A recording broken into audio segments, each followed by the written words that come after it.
Hey guys, it's Hunter. Welcome back to another episode of AskGufish. Before we get into your questions, last week I hosted a giveaway of 2 Harley Bentons, the Ebony Top Fusion Tees, so let's go ahead and pick a winner now. 2,000 comments? You guys are wild. It's pretty janky, but what I've done is I've just copied and pasted everything into a Google Sheets thing down to row 5,893. So I'm gonna select 2 rows using a random number generator. First number is 624. Congratulations, Jack W. Pello. Wonderwall, obviously. Perfect. And second number is 2014. Congratulations, Rick Deathway. First song I would play is La Cucaracha. Amazing. Except no, hang on a second, we're not done. Nope, someone couldn't follow the rules because Jack is from Australia. And Jack, I'm calling you out because of love, because Australia sounds pretty good right now. Now, I feel like a lot of people outside of the US don't understand how much it is to ship internationally from the US. This is how much it will cost to ship a guitar from here to Australia. This costs more than the guitar is actually worth. So please, for the love of God, US only. All right, new winner, 4397. Congratulations, Elton Jaundice 035. Okay? Sounds okay to me. In the meantime, I still gotta clear some space in my apartment because it's starting to look like an episode of Hoarders. By the way, if you weren't aware, the new season is on Hulu. It is painful AF. I know, I'm disappointed in me too. It's trash TV, but I am straight up out of things to watch on Netflix. Let's give away the green sparkle tops. Same rules apply, US only. Sorry, international friends, I still love you. International shipping is just right now. All you need to do, be subscribed here, give my Instagram a follow, link in the description. There will be a giveaway post. If I had to guess, Pringle will probably be in it. Then leave a comment on the post telling me what riff you jam first on a Fusion Tee, if you won one. And let's get into your questions. I don't have Instagram and never will, thanks. F you. Great. Good for you. Usually I'd ignore these, and there was mostly a very positive feedback, so thank you so much for that. But there were a lot of these super angry, childish, entitled comments as well. Look, it's totally your choice if you want to stay off other social media platforms. I get it. I'm not forcing you onto anything. The content here is the same as it always was, but Instagram is free, and it makes it easy for me to contact a winner. Bottom line is, you choosing not to participate is just that. Your choice. 2,000 people had a chance to win a free guitar, and you weren't one of them. I literally don't know what to tell you. Don't enter, don't win. It's a bonus, you're no worse off than you were before. Grow up.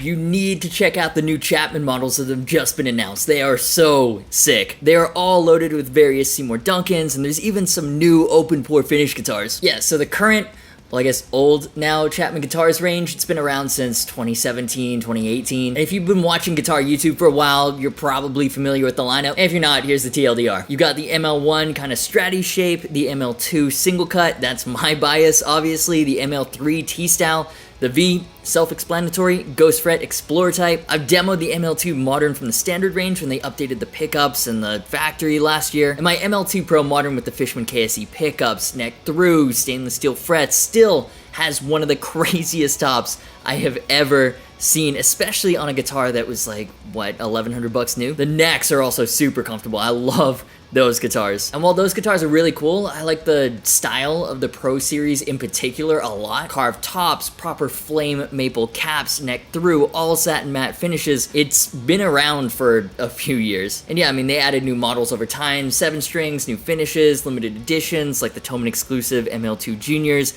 even a semi-hollow ML3 Pro. At NAMM, we got to see the 10th anniversary ML1 Pro X with the popular Brill top, then the 2 new BIA models. Oh my god, the baritone looks incredible. I did a more in-depth rundown of those guitars in a previous video, link in the cards. Anyways, at the time it wasn't clear what was going on with the main Pro lineup, but it was due for a little refresh. Not necessarily because the old ones feel dated, they've just been around for a while, and they aren't pushing the bleeding edge for import guitars like they were in 2017. Now it looks like we're getting that refresh. Now information is still scarce, details are still few and far between, but what we're seeing so far is very cool. Well, at least I think it's cool. There's some new confirmed ML3 Pros. On the Modern front, a new hot blue color, which I'll agree with that. It is pretty hot, matching headstock, roasted maple neck, and fingerboard. Now, interestingly, the pickups are no longer Chapman proprietary humbuckers. It will have Seymour Duncan humbuckers, although right now it doesn't say which ones. But that's still something to look forward to. And it seems to be something Chapman is gravitating to in general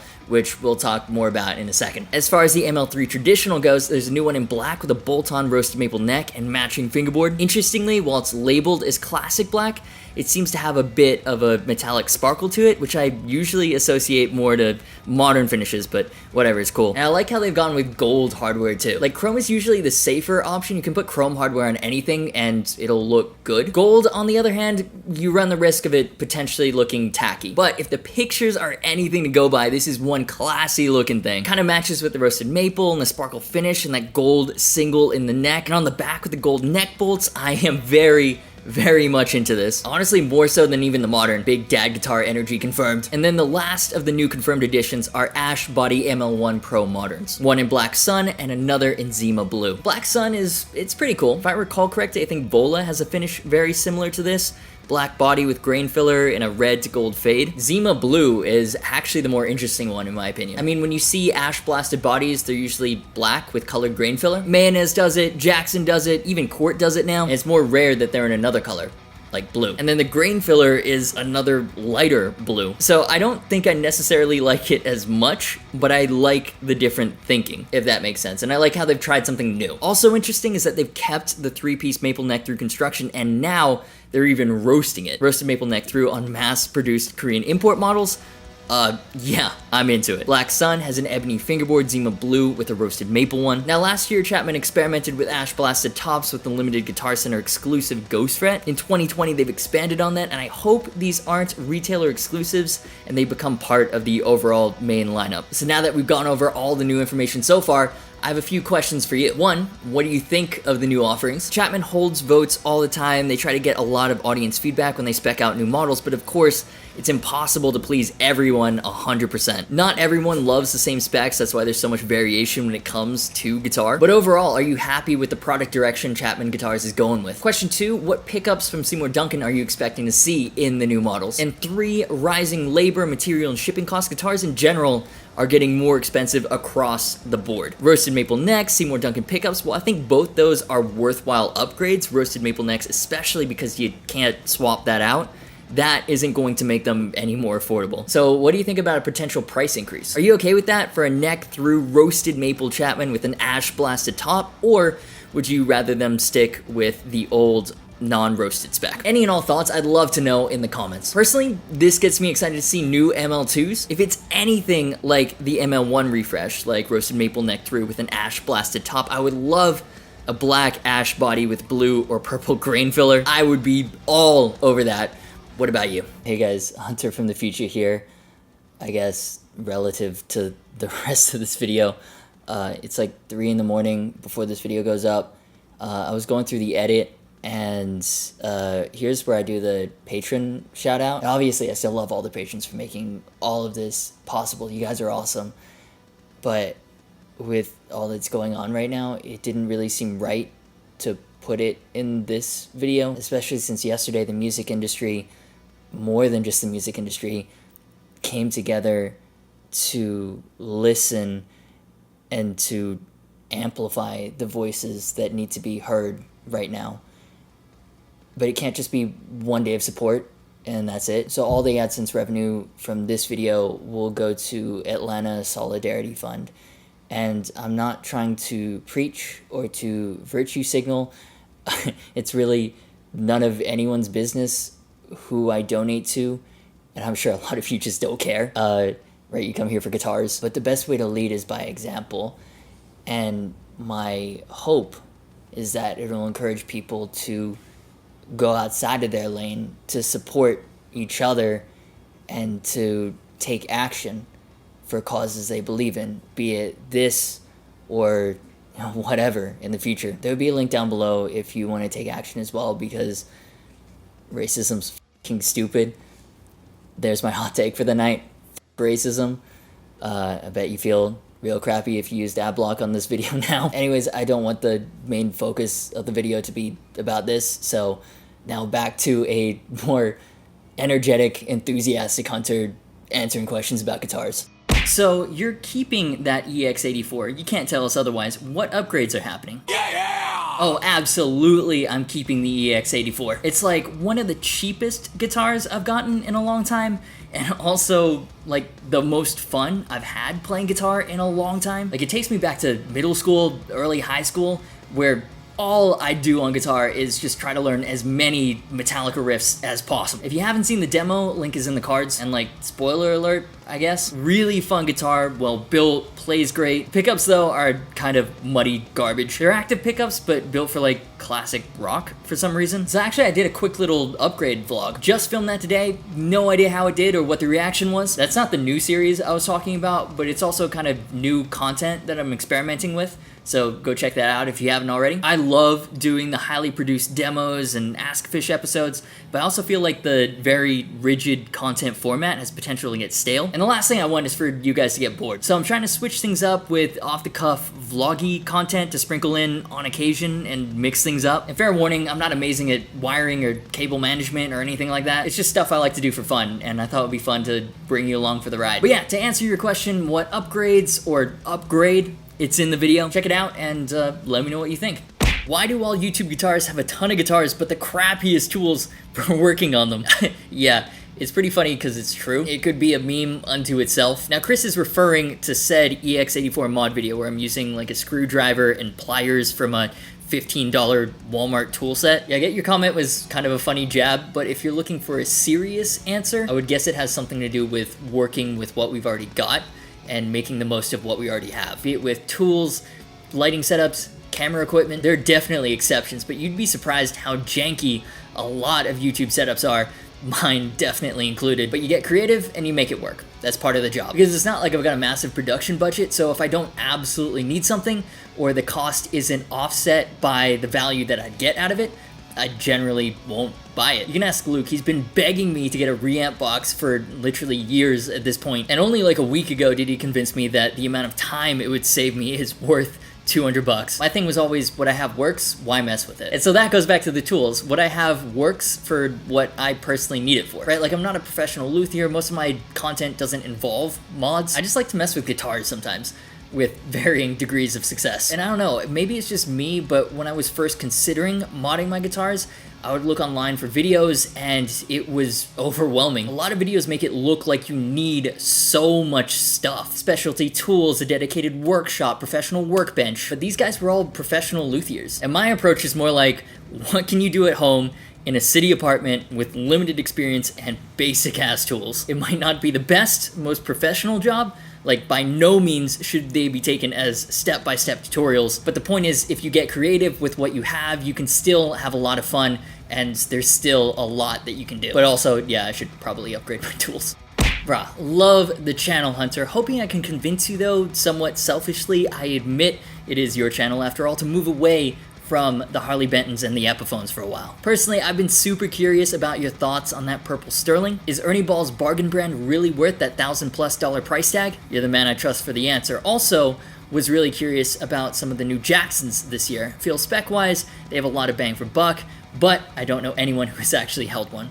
Like I said, you're the man I trust for the answers. Cheers. Ken, thank you so much for the comment. So I've got good and bad news for you. Well, I mean, I think it's all good news, glass half full. So if you watch my latest unboxing videos, you know that I'm not going to be moving away from Epiphone and Harley Benton. In fact, exactly the opposite. There's going to be a lot more of that coming, like a lot. And not only because they're two of my favorite brands I like to cover, because there's a lot of variety, and I think they're some of the best value for money guitars you can get at the moment, plus I gauge interest by the amount of views. Clearly those are brands you guys are really interested in, but also a lot of brands aren't shipping gear right now. And usually that wouldn't be a problem, but currently I can't get anything on loan from Sam Ash either. So I'm kind of limited to what I currently have and who's still operating normally. Like, I'd love to do more stuff with Fender. We were talking about the Made in Mexico Jim Root Jazzmaster at NAMM. Unfortunately, that's not really an option right now. They're in California, which is still very much shut down. That goes for the specialty brands too. Jackson, Charvel, I desperately want to try out that new Gajira Joe. With everything that's going on right now, we just have to be a little patient. I'm incredibly thankful for the brands that have managed to get stuff out, so I've got fresh,